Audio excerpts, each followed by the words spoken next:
our Canadian friend One Dime said, imagine if Trump really was secretly backed by China this whole time. More than any president, he seems to be accelerating multipolarity and the decline of U.S. hegemony. Because of his policies, more and more countries will be pushed to become less dependent on the USA. And I said, any domestic policy Trump could pursue could ultimately be unwound, but the more he scares the host, the more likely U.S. dominance is permanently undermined. And here's the thing. I think there are some things that will happen to some individuals that are not going to be able to be unwound. If you get killed by Donald Trump, that's not going to be unwound. If your family gets broken apart in some sort of mass fucking deportation, that's not going to be unwound. But what I mean by this is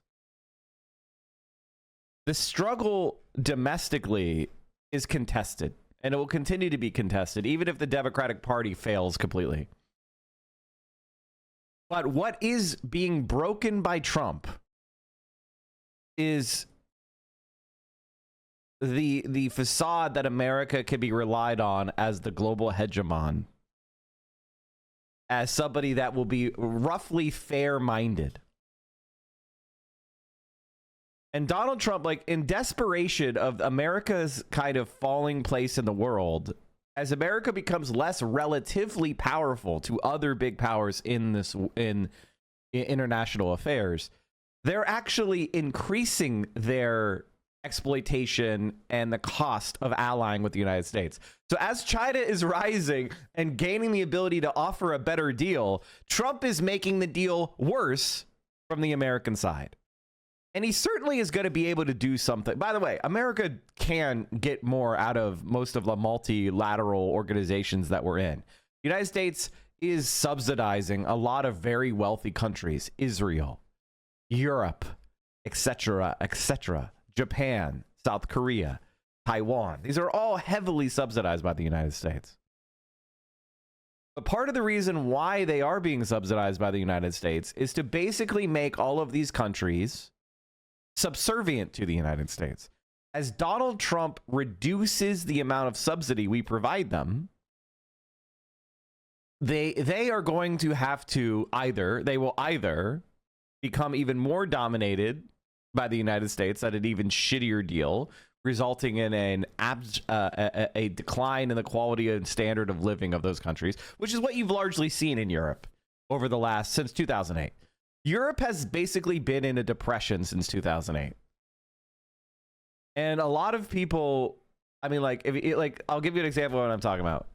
Greece GDP. Look at this shit. Greece's GDP today is 238 billion. In 2008, it was 355.9 billion. Greece is still down, like, what, 30% from their 2008 peak. It's 2025. They haven't recovered. Greece's economy is roughly where it was in 2004. Like, this is the reality of Western Europe. I mean, it's not as bad as this in many places. Like, if we go to France GDP, you'll see that it's slightly up since 2008, but it's roughly where it is in 2008. Just last year did it beat 2008? Did they see growth since 2008? Europe basically flat since 2008. Italy down. Germany slightly up. Do you see how stagnating Europe has been since 2008? There has been, and like, this is why you see far-right politics growing. Like, this is a fact that people don't know or don't acknowledge or are just stupid, is that capitalism in Europe has been dead for 20 years.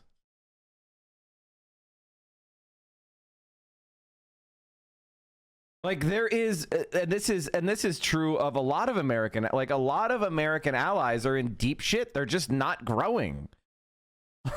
Like Japan, like, their economy is just, it's declining in absolute numbers. Like, this is the reality. Like, people will tell you capitalism means growth, but look at this. I mean, Japan has been stagnant since literally 1992, dude. Like, you think it gets better? Like, that's absolutely insane. South Korea is roughly where they were, pre-COVID. South Korea has slightly been able to climb just the ever so slightest bit. I mean, this is the reality of being an American ally. You're not growing. This is why fascism is growing in Europe. I mean, like, look at this shit. Like, 2008 was largely the peak for most major countries in Europe. Look at Mexico, by the way. If you're wondering why AMLO's party is powerful, 5 years ago, Mexico had 1.1 trillion GDP. Today, it's closing in rapidly on 2 trillion. Look at that. Look at that growth of the GDP, of the Mexican GDP. Look at that growth. Look at that insane. As soon as they get left-wing policies and a left-wing party, look how stagnant Mexico was. Left-wing party comes in, rocket ship. Again, this is one of those things that is just not acknowledged by people. Is the left is how humanity grows. Conservatism equals stagnation, which of course, like, it's on the tin. Progress versus conserve. Do you like the way things are? It'll stay the same way and get shittier. Why are leaders of every single nation over 2 decades so fucking stupid? Because there was no communist or socialist threat. That's the answer. If you want the real secret, there is no communist and socialist threat. So the capitalists are not scared. If you want humanity to advance, the elites have to be scared. They're gonna get their heads chopped off. Figuratively. If they're not scared, then they just steal everything for themselves. That's how it is.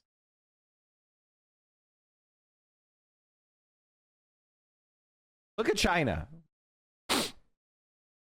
By the way, just so we could, one thing about China. This China flattening right here, this is in US dollars. So the reason why China has this flattening is because the Chinese yuan has, this is a purely a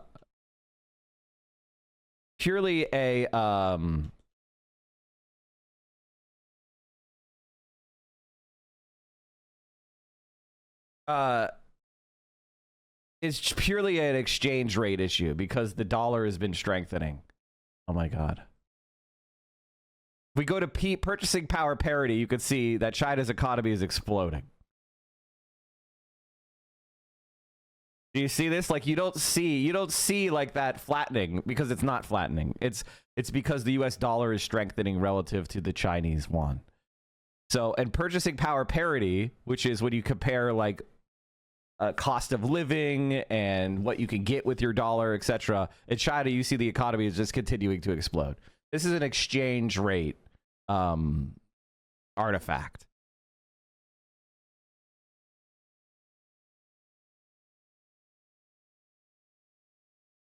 And you can see it here if you look at the chart. You can see how it's been, the dollar has been strengthening since 2020, basically, versus the Chinese yuan by about like 20%. So, or even more, 30%. If we compare that to the euro, you don't see the same level of you don't see the same level of US dollar. In fact, funnily enough, the euro has been strengthening itself for most of the last 5 years against the dollar.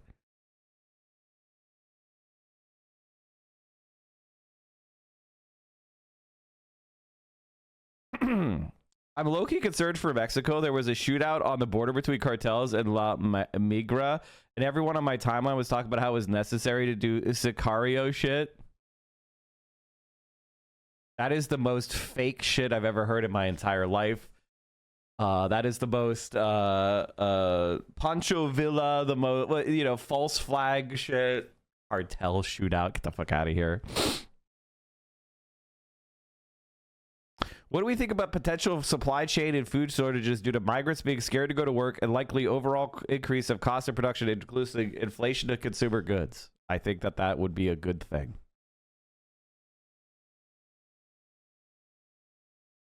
I think ultimately one of the worst things that we have in this country, and this is where I part my ways from many of my liberal friends, is the idea that it's good that we have an underclass of undocumented workers that get to be paid less than minimum wage for doing necessary labor, and that it's, you know, hey, listen, it means that prices are cheaper for me. No. I don't think there should be an underclass. I think everybody should operate under the same laws. I think everything should be above board. So telling me like the American agricultural economy relies on an underclass, well, that's great, but fuck them.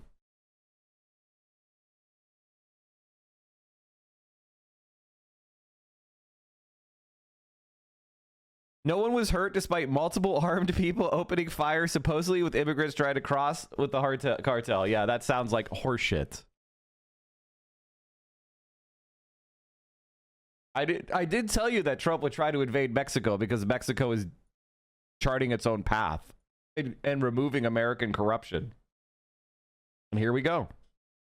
Particularly in the very near future, we're going to be placing tariffs on foreign production of computer chips, semiconductors, and pharmaceuticals to return production of these essential goods to the United States of America. They left us and they went to Taiwan, which is about 98% of the chip business, by the way. And we want them to come back, and we don't want to give them billions of dollars like this ridiculous program that Biden has. Give everybody billions of dollars. They already have billions of dollars. They've got nothing but money, Joe. They didn't need money. They needed an incentive, and the incentive is going to be they're not going to want to pay a 25, 50, or even 100% tax. They're going to build their factory with their own money. We don't have to give them money. They're going to come in because it's good for them to come in. They're giving them money. They don't even know what they're going to do with it.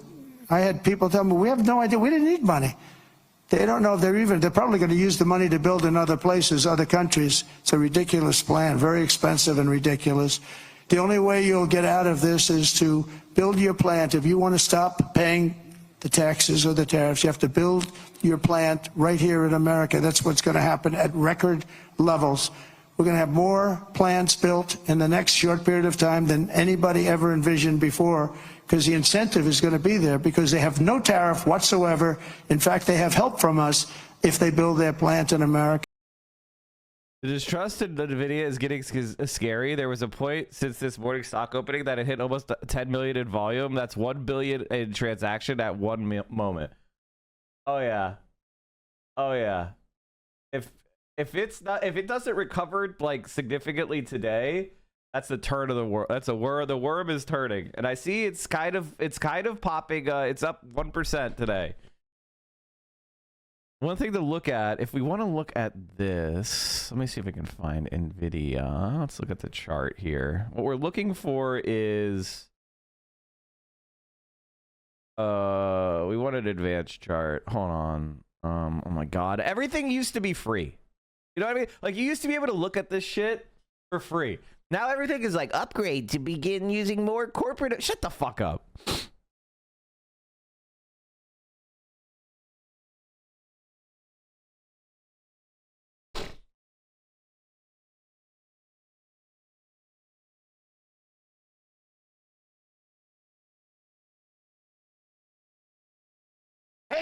Excuse me.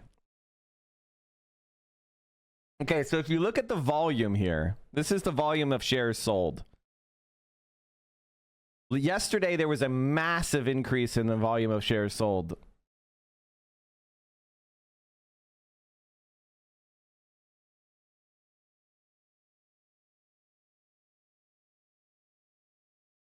Like, whew. And as it was going up, the volume was pretty thin. Now there's a lot of people coming in to lock it. I mean, I think you should listen. If I was at NVIDIA and it went up 100% in the last year, I think I would ring the register personally, and I would get the fuck out of there. But I don't know. This is not financial advice. It's just spitballing. The Dutch government-sponsored weather agency released their own weather app, no ads, and the other weather apps are big mad. Where do you think all the weather apps get their data? Like, do you think Apple's out there collecting weather data? No, it's just stealing data from the government. They're all worth, like, every one of these fucking Silicon Valley idiots are useless. Have I talked about the pausing of all federal grants? Not yet. All right, let's watch this Trump video again because I was distracted. Hold on. Particularly in the very near future, we're going to be placing tariffs on foreign production of computer chips, semiconductors, and pharmaceuticals to return production of these essential goods to the United States of America. They left us and they went to Taiwan, which is about 98% of the chip business, by the way. And we want them to come back, and we don't want to give them billions of dollars like this ridiculous program that Biden has. Give everybody billions of dollars. They already have billions of dollars. They've got nothing but money, Joe. They didn't need money. They needed an incentive, and the incentive is going to be they're not going to want to pay a 25, 50, or even 100% tax. They're going to build their factory with their own money. We don't have to give them money. They're going to come in because it's good for them to come in. They're giving them money. They don't even know what they're going to do with it. I had people tell me, we have no idea. We didn't need money. They don't know if they're probably going to use the money to build in other places, other countries. It's a ridiculous plan, very expensive and ridiculous. The only way you'll get out of this is to build your plant. If you want to stop paying the taxes or the tariffs, you have to build your plant right here in America. That's what's going to happen at record levels. We're going to have more plants built in the next short period of time than anybody ever envisioned before, because All right, let's talk about this for a second. In the short term, this is definitely damaging to the United States economy. Let's not be confused here. Like, and it's also basically cutting the balls off Taiwan. Like, if you say, hey, the number one consumer of, computer chips is not going to allow you to import your chips into this country without paying extremely high tariffs, that makes them uncompetitive in the United States market. That's just the reality. And one of the things is when you discuss tariffs, a lot of people want to discuss them kind of stupidly. And I gotta say, if you are just a person who thinks tariff equals bad, you are a remedial thinker. And you're a remedial moron. I'm sorry, but and this goes for a lot of so-called progressives that are out there. Like, if you think tariff just equals bad, you're stupid as fuck. Okay? The reality is that the United States market is the biggest economy in the world. And being uncompetitive in the US market is incredibly damaging. And the amount of profits you make by constructing your chips in Taiwan and then shipping them across the Pacific Ocean is going to be more expensive if there's 100% tariff than constructing and trying to build domestically.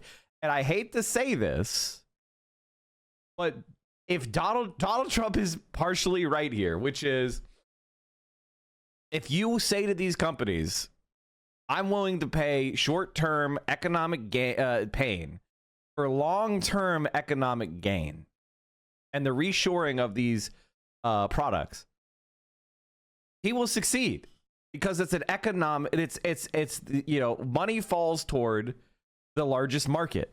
It's economic gravity.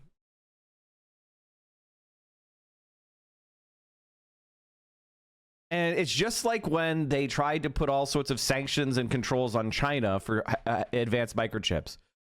China just doesn't do one thing. They react, which is, okay, you're not going to let us buy these microchips and semiconductors from you, but I guess we have to build our own domestic industry. And Chinese people are really wise and intelligent and well-educated. And it is a powerful country with strong institutions. So building microchips are not beyond the ability of the Chinese people, okay? So that was always going to be destined to fail. Tariffs are bad if you don't have a domestic industrial base prepared. This will you'll never have it prepared. It'll never, quote, be prepared. This is how you induce the building of it. Every single economy in the world that became an advanced economy used industrial policy, including tariffs, in order to get a domestic manufacturing economy. They did it in Japan, they did it in South Korea, they did it in China, like they did it in the United States. We tariffed what? British industrial goods so that America could grow. Like, this is just basic 101 history bullshit. Like, stop going to Econ 101 and being fixated upon these ideas. Now, Is this going to be good in the immediate short term for prices? Absolutely not. Is Donald Trump going to be very unpopular if he actually tries to do this right after we had massive inflation? Yeah, probably. Is this the type of stuff that could result in a recession? Yes. These policies are very ill-timed. And the one thing that I find really interesting is Donald Trump is treating all foreign... He's actually kind of pursuing America first. And it's one of those things that when you look at the policy, you're like, wait a minute. He's yelling at Denmark. He's yelling at, Mexico. He's yelling at Canada. I think those are really foolish decisions. He shouldn't do that. But because he's creating too much of an anti-American hostility within allies. But I don't think that reshoring chips from Taiwan is stupid. In fact, I think that the fact that the American empire kept its microchip manufacturing 70 miles off the shore of China is one of the dumbest, most boneheaded geopolitical decisions ever made. And there's a reason why they did that. The reason why they did that is they didn't want American labor unions to have leverage over the American war machine. This is why. So, because you need advanced semiconductors in order to produce advanced weapons, they didn't want to have American workers with the ability to strike and put a wrench in the fucking global wars or whatever the fuck they're doing. Okay, so they put the microchip manufacturing in a fascist dictatorship in Taiwan, which is exactly what it was. And they knew, hey, we've killed leftists for 25 years in Taiwan. There aren't any labor union organizers left. So we could go ahead and build our slave factories and beat the shit and beat the crap out of Taiwanese people, and we will have a steady flow of semiconductors. Now, eventually, after the Soviet Union fell, it was a bad look that that Taiwan was a fucking dictatorship. So they were like, all right, I guess we'll do a democracy. That is a history of Taiwan that is accurate and without any bullshit. Okay, but now, whoopsie daisy, the communists in China figured out how to trick the American capitalists into funding their development. Oops, whoopsie daisy. They thought they won. And then they realized, oh shit, the communists are not being overthrown. There isn't this, we aren't able to divide China as, a resource and labor rich nation to exploit. Oh fuck, now it's a world power. Oh shit, now it's challenging the US and they're scrambling. And one of the things they're realizing is Taiwan is not defensible. And if they don't move these microchip factories now, they may get to the point where they can't fight a war against China. It's just physically impossible because they're not going to be able to hold their microchip factories. They have to reshore them to the United States because this is literally the effect of China's growth and power and capability is they can't hold Taiwan. That's what's happening. Okay. If you're confused about any of this, please go ahead and ask me a question. Even the first so-called democratic president of Taiwan, Lee Teng-hu, was pro-Japanese imperialism and admired fascist thinkers. That's because the KMT has always been a fascist party. The KMT was most closely associated with Nazi Germany. You guys know that, right? Like the so-called Republic of Korea, Chiang Kai-shek, and the KMT were very closely allied with Nazi Germany. Their politics was basically identical to Nazi Germany. Except they didn't have Jews in China, obviously. The only reason why the KMT was not allied with Germany is because Germany ended the alliance to flip to Japan.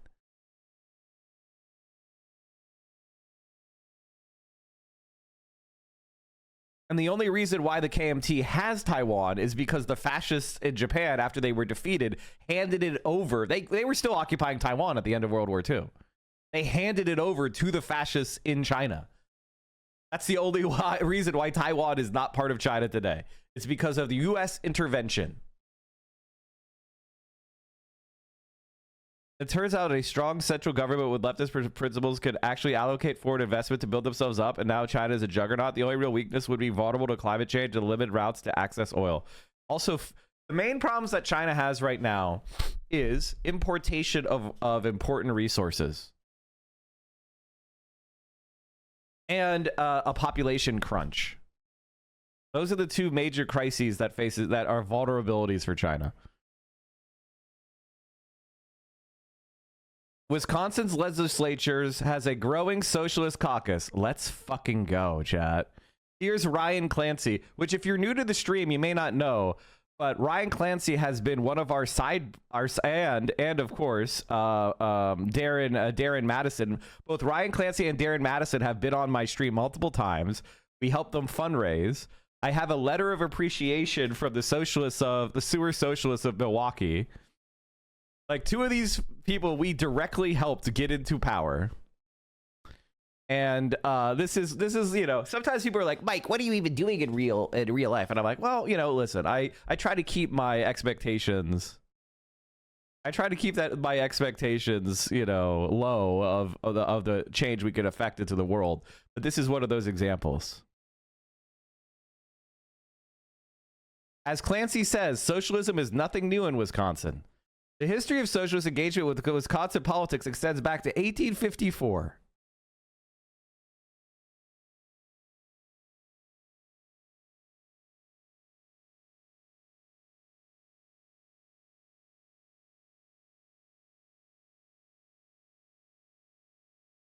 This is them describing sewer socialism, actually.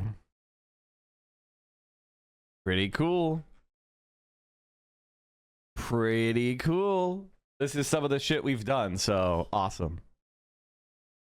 Another Wisconsin W from last month. Judge strikes down core parts of Act 10 that stripped most public workers' union rights. Let's go, dude. Let's go. I was reading an interesting report that China is limiting any one supplier of an import to 25% of their market share so that the supplier can affect the supply. Even on those great points about weak points, they're being proactive. Of course. Why do you think China is investing so much in renewable energy and nuclear power and fusion power?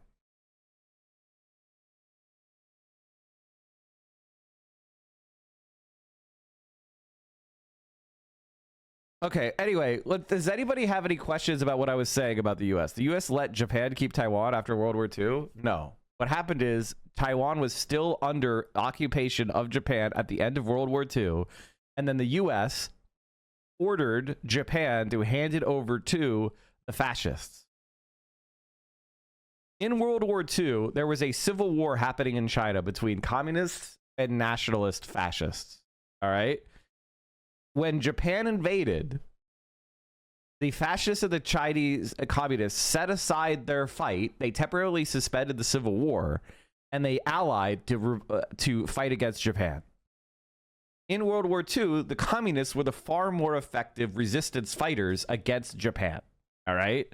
And so they gained a lot of reputation and prestige among Chinese peasants and the people and the masses of China. After World War II ended with Japanese defeat, Taiwan was still under the occupied power of Japan, and it was handed directly to the fascist nationalists. And many of the collaborators with Japan became virulent anti-communists, both in South Korea and in China. Eventually, the communists were able to defeat the fascist nationalists in the Civil War, and at the very last act, under U.S. Navy supervision, fled to Taiwan. And so basically the United States sailed their navy in the Taiwan Strait, pointed their guns at the communists and said, you're not able to end this, you're not able to invade Taiwan and end this civil war. And the KMT, the people of Taiwan, they said, we're the real China. This is the Republic of China. We're the real China. And in the United Nations, that Taiwan sat on the Security Council as China for decades. So you had the government of China with 1.1 billion people was not treated as the real government of the mainland, but an exile government on the island of Taiwan, superintended by the U.S. Navy, and a military dictatorship under martial law. And they exterminated over 100,000 leftists and indigenous Taiwanese people. They had a mini little genocide in Taiwan. Make sure that no one would protest their fascist dictatorship. This is called the White Terror of Taiwan, in case you're wondering.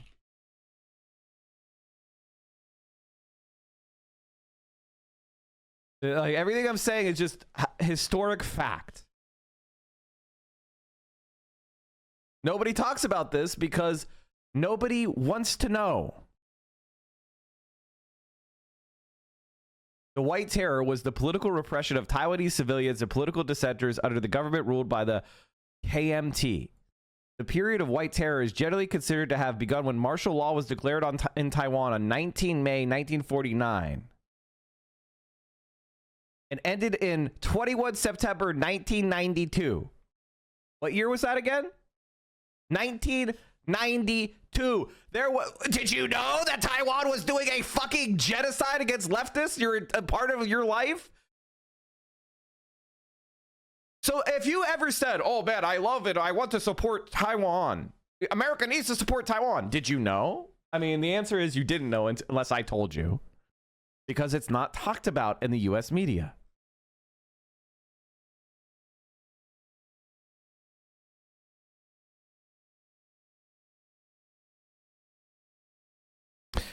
Wanting to consolidate its rule on its remaining territories, the KMT imposed harsh political suppression measures, which included enacting martial law, executing suspected leftists, or those they suspected to be sympathetic toward communists.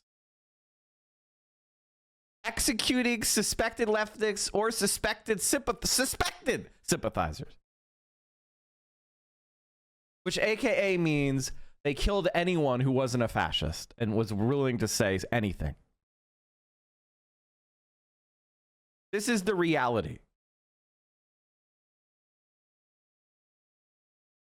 I mean, martial law for 40 fucking years, man. No rights. This is our ally. This is our democratic ally. 40 years of martial law. Like, come on, man. If you're sitting there and going like, we have to defend democracy in Hong Kong and Taiwan, you're a fucking joke. Could you explain why people say China is capitalist? Because they don't understand political economy.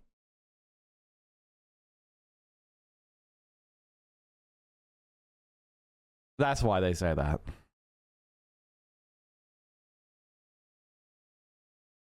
Everyone in this chat would be executed with their entire families. Exactly.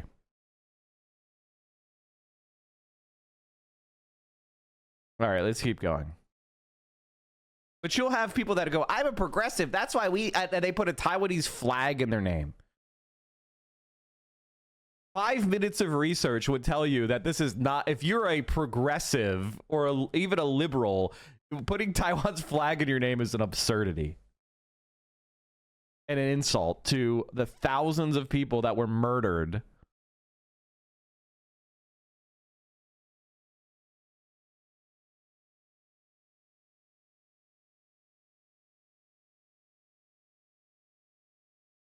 Liberals on Reddit are extremely pro-Taiwan to the point they are upset that Taiwanese companies are coming back to America. What they're really upset about is when these chip companies are, leave Taiwan and recamp back in America, then the reason and logic for trying to fight a war against China over Taiwan will be largely undermined, because it won't be a national security issue for the US anymore. It would just be a purely imperial interest of dominating China. Right now, you could say there is a compelling national security interest in protecting Taiwan, because if China were to invade Taiwan, they could cut the US economy off of advanced microchips, and that would represent a severe threat and blow to the US economy. So right now, that is the main and true national security logic, which is you don't want to give China leverage over the United States.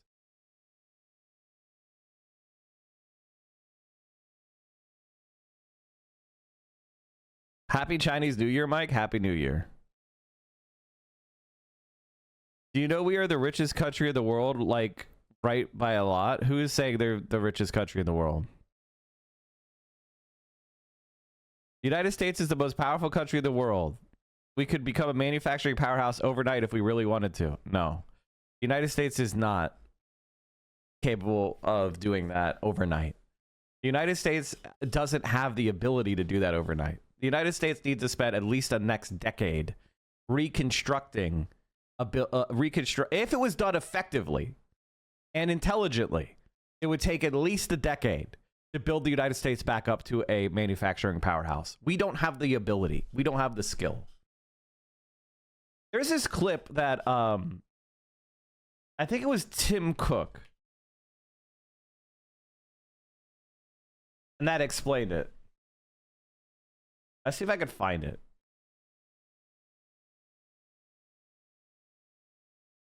There's a confusion about China that, and the CEO of Apple. At least give you my opinion. The popular conception is that companies come to China because of low labor cost. I'm not sure what part of China they go to, but the truth is China stopped being the low labor cost country many years ago. And that is not the reason to come to China from a supply point of view. The reason is because of the skill and the quantity of skill in one location and the type of skill it is. Like the products we do require really advanced tooling. And the precision that you have to have in tooling and working with the materials that we do are state of the art. And the tooling skill is very deep here. You know, in the US, you could have a meeting of tooling engineers, and I'm not sure we could fill the room.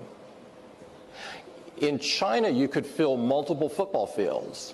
It's that vocational expertise is very deep, very, very deep here. And I give the education system a lot of credit for continuing to push on that, even when others were de-emphasizing vocational. Now I think many countries in the world have woke up and said, you know, this is a key thing, and we've got to correct that. But China called that right from the beginning. Now, this is one of those things where if you're a capitalist or American nationalist, this is going to cause your brain to explode, right? Like right here, this is an objective reality fact, like, irrefutable from the capitalists, one of the most premier capitalists in the world, explaining things very clearly. He has no reason to lie to you. In fact, he has reason to say it differently. But the fact is that the United States cannot compete with China on manufacturing, period. And it's based on the fact that we just don't have the engineers. Now, the reason why China has the engineers is they produce 6 times as many engineering graduates every year than the United States does, and twice as many PhDs. And when you actually look at the types of PhDs that China is producing a lot more PhDs in engineering, math, material science, chemistry, biology, biotech, and so on. And whereas America is producing a lot of literary criticism, gender studies, and I'm not saying these things are not important. I'm not saying we shouldn't do them. They do them in China too. I'm just saying that if you're talking about real material shit, the United States cannot hold a candle to China. China is dominating in science now. Now, if you think about, a lot of Americans have a kind of opinion about China that's fixated in 2008, right? When they think of China, they think of a smog-filled, like dingy, everyone's wearing gray, it's crumbly concrete, it's rickety old trains. Maybe there's some pictures of Mao over there. That's not China in 2025. China has fundamentally transformed in ways that Americans just haven't culturally caught up to yet.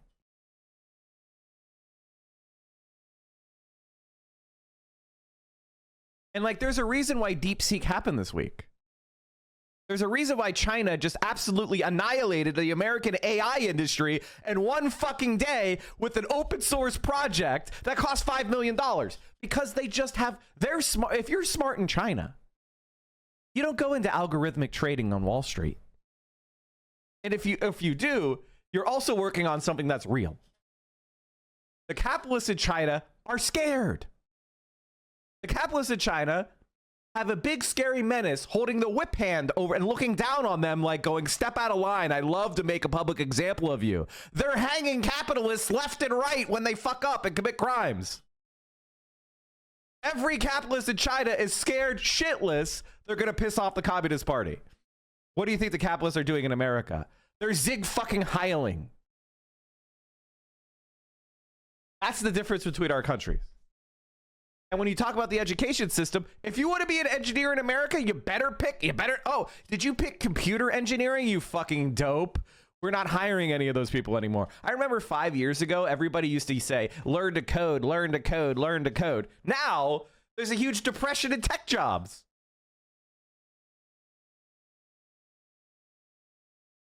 So if you got a computer science degree, you fucking dumbass, enjoy your $100,000 in debt. Meanwhile, in China, they don't do that to their people. They're not scumbags like that. That's such a pathetic fucking loser mentality of America, where if somebody is trying to improve themselves, we say, you better guess right or else. We also make a lot of MBAs, just a bunch of grifters and managers. It's all trash. Oh yeah, totally.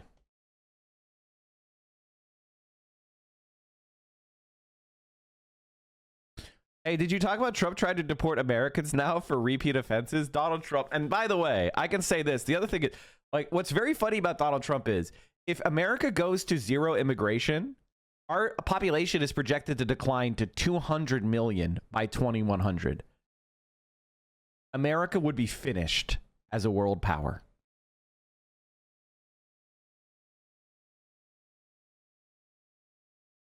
That's what's very funny, because the reality of American history is immigrants come in and there's some bumps and there are some issues and there's problems with assimilation with the population that's already established here, and there's there's more increased competition over housing, and the government needs to step in and do redistribution and needs to ensure that people have a common national identity and just kind of like basic assimilation for the purpose of social harmony. Some anarchists think I'm being racist if I say this, but whatever. This is just like kind of the reality. If you look at America's history, every wave of immigrants ended up being an injection of lifeblood in the heart of America. It ended up supercharging our strength. It was like Popeye eating a fucking can of spinach. Every immigration wave made America better. Every single one. Unfortunately, right-wing fascists in America have kind of imported this foreign concept of blood and soil nationalism direct from Germany and are trying to create some sort of like racial identity of a white, which is one of the most comically stupid ideas I've ever heard. Like it's almost as dumb as the Nazi racial theory. It's legitimately like saying white people are better is like one of the most hilarious fucking things. What the fuck does white mean? Are Greeks white? Typically, most races say Greeks are white because of the whole, like, you know, ancient philosophy and shit. So they're like, yeah, Greeks are white. Are Persians white? No. Are Turks white? They're the fucking same genetically. Like,